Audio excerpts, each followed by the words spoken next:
Try my best not to drop the bike again, but there are no promises because I suck at keeping it upright. I cannot keep it up. The bike, I mean, nothing else.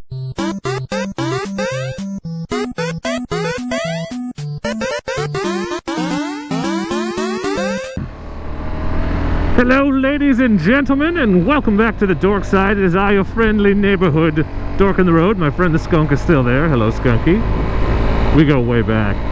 You might remember the skunk from the video where I dropped my motorcycle on the ground. Their status. Oh, shit. So I'm out today riding the CRF because I don't care if I drop it as much because I drop it all the goddamn time on the trails.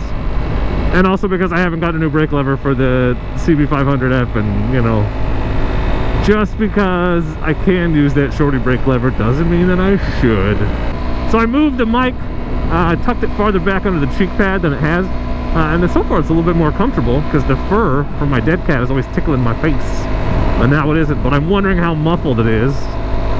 And I don't know which direction I pointed the mic in, so this is a little bit of a trial run. Hopefully it's not too shitty because I want to talk a little bit today. And I think it's been almost a year since I got this sweet baby I'm riding on right now, since I got my CRF. I think that was in March of last year, according to my OHV permit. But so we're coming up on a year, and I've got just over 1,000 miles, I think 1,100 miles on this thing. And I never did a real review of it at the beginning, but I kind of feel like I've ridden it enough now that I can give my impressions. It's, God, to look at how beautiful this clear day is, and talk about the my experience with the CRF250L. So consider this a review, a 1,000-mile review, a 1-year review, whatever you like. And yeah, so I'm gonna just say overall, if you want my TLDR impressions of this bike, my review, it's this: 80% as good as any other bike at everything it does, and it does everything. On that, if you couldn't tell, in my opinion, is a ringing endorsement. This bike has consistently amazed me with its capability. There's never ever been a moment when I was like, why the hell did I get this bike? There's so many moments when I've been like, holy crap, I had no idea this bike would be able to do that.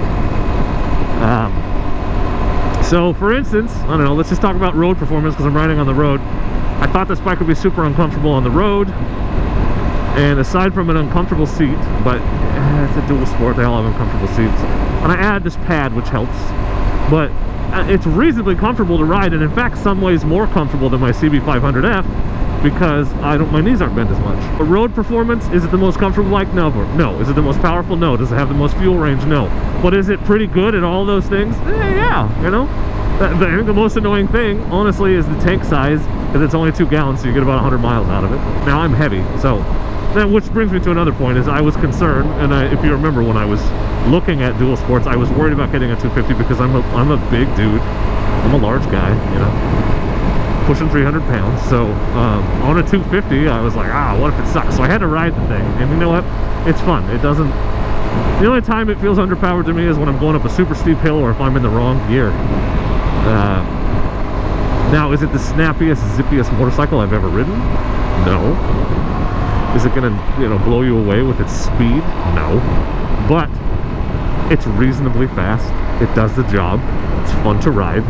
It's capable on the road, even with the stock tires, which are knobby. They're not the greatest knobbies, but it does really well. So on-road performance, not the best bike in the history of the world, but certainly capable of. I've ridden it on the highway, I've ridden it on the freeway, not for very long, 5 miles, but it'll do 75 even with me on it, and I'm not the most, you know, aerodynamic fellow. So it's impressed me. Now, I didn't get this bike to ride it on the road. The ability to ride it on the road is a plus. So on-road is acceptable. It's 80% as good as my other bike, I would say. Where this bike has really impressed me, and it's not that it hasn't impressed me on the road. It's done better than I expected, but where it's really impressed me is on the trails, in the woods, on gravel roads, off-road. And that's why I bought it, because I wanted to go exploring and do some trail riding, and I've been fortunate enough to do a ton of that. I mean, not a ton, a lot. Duck Fan and I have been to a lot of places, and we have gotten ourselves into shit that we had no business doing on those trails. Like that medium trail we went on and the GoPro just does not do it justice. The super steep cliffs filled with rocks and ruts, and it's not like you can take it slow because you got to keep your momentum up. So you just, you know, you hold down the throttle and you go and you hope for the best and let the bike do the work. And it's like you can't avoid all the big bumps and rocks and shit. So you just bounce over it. And this thing has continually impressed me. It has outperformed me as a rider at every turn. Every turn. There are days we get done, we're like, how do we ride that stuff? But our bikes, he's got a WR250R, so similar. They just handle it. They just keep going. When in doubt, I just point forward and accelerate, and it goes. It's amazing, like insanely capable on a ridiculous variety of terrains. It's continually impressed me. Now, is it as good as a purpose-built dirt bike? No. Is it 80% as good? I think it is. I really do. It's not as fast. I'm not going to jump it, but I'm riding the same trails as them, just slower. I love it. It's just a fantastic machine. Now, that's gushing praise, and I really do love this bike, and I think it's going to last me a long time, and I think I'm going to have it for a long time. I'm looking forward to it, but it's not perfect. Oh, the 6 gear is garbage for one. It's really loud right now. I think it's coming off the skid plate. But there are a few things that, you know, had to be changed. Again, it's not the most powerful bike, and you can make modifications. I think I might do a sprocket this summer when I get around to it. That'll help. And I just don't have the money to do the whole intake, fuel, controller, exhaust, header. But I want to do that eventually, because that adds a lot to the bike, I guess. So it could be peppier, but that's okay. The stock tires, I want to say the stock tires are garbage, but that's because I recently had a bad experience with them on the mud, because they suck ass in the mud and they suck ass in the sand. I've got 2 videos of me falling down to prove it and getting stuck and all that.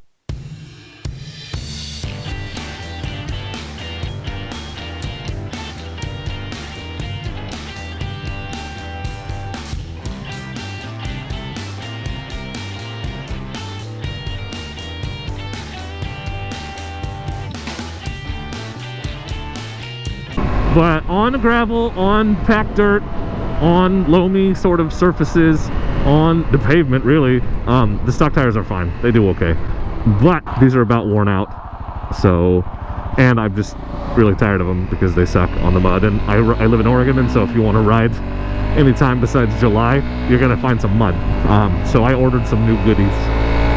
And sitting in my garage at home right now is an MT21 front and a Dunlop D606 rear. I'm super excited to put those on. Just waiting for, I also ordered rim locks and heavy duty tubes, so I'm waiting for all that to come in. I'm gonna put it all on at once. And then I think the mud will no longer be a concern. Isn't the dude abides? It says abides. That's your license plate? That's awesome. My review of this bike. If you're a heavy guy concerned that a 250 won't move you, don't be. On-road capability, you can take it anywhere. You are gonna be uncomfortable after a while. You're not going to go super fast, but you're going to get there, and it's going to be reasonably okay. It's going to be 80% good.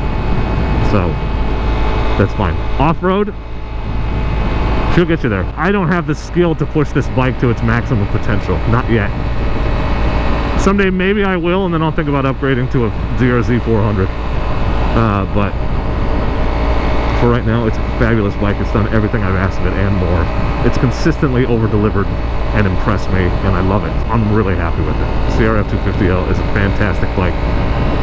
Fantastically low maintenance, super reliable.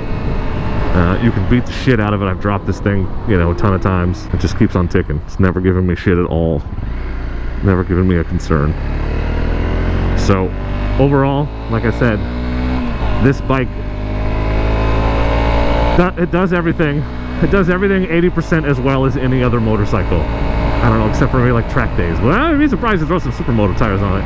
You might be just as good as a Ninja 250 or something. But anyway, so that's my review. I love it. You should too. If you're thinking about getting one, you should do it. They're fabulous bikes.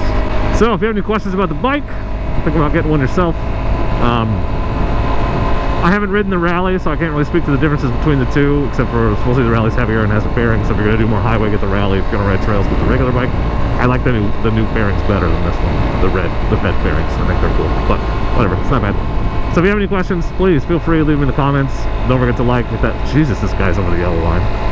Hit that subscribe button. And as always, ladies and gentlemen, do not forget to be excellent to each other. Excellent! Was my skunk again. Hi, Skunky. Bye, Skunky.